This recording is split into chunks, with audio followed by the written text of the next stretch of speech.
नमस्कार जुहार मु गगन कुमार आपण को स्वागत जनाऊँगी जनता एक्सप्रेस आज खबर नुआपड़े जिलापाल और जिला आरक्षी अध्यक्ष जिला स्तरीय जुग्म अभियोग शुणाणी शिविर हो अनुष्ठित सद्भावना सभागृह नुआपड़ा जिलापाल मधुसूदन दास और जिला आरक्षी अध्यक्ष जी.आर. रेड्डी राघवेंद्र को जिला स्तरीय जुग्म अभियोग शुणाणी शिविर अनुष्ठित हो जाइछि। आज शिविर रे आसीथिबा समस्त अभियोगर शुणाणी प्रशासन करिसंती।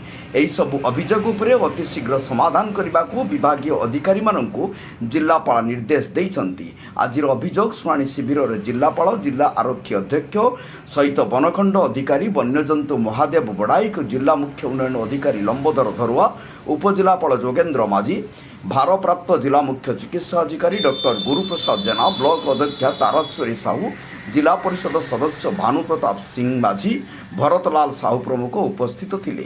बीडीओ रोहित भोई तहसीलदार प्रणव रंजन साहू डेपुटी कलेक्टर शेख नसीम शिविर परिचालन में सहयोग करथिले।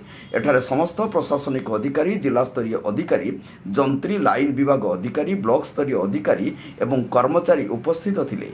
एही अवसर में अभियोग शिविर परिसर में वरिष्ठ नागरिक मानक एक स्वास्थ्य शिविर आयोजन होता जोठारे स्वास्थ्य विशेषज्ञ डॉक्टर रमेश चंद्र पाठक डॉक्टर अनूप अग्रवाल सेवा जोगाई देथिले। सेहीपरि जिला मुख्य चिकित्सालय गोटे रक्तदान शिविर अनुष्ठित हो जाइछि। शिविर अभियोग पई आसुथिबा व्यक्ति मानक पई चौकी पीवा पानी एवं छायार व्यवस्था करा जाइथिला। जिलापालक निर्देश क्रमे पानी संपद विभाग द्वारा कादमेरी पंचायत एक प्राणी चिकित्सा शिविर आयोजन करा जाइछि। नुआपड़ा जिल्लारू परमेश्वर मेहरन रिपोर्ट जनता एक्सप्रेस।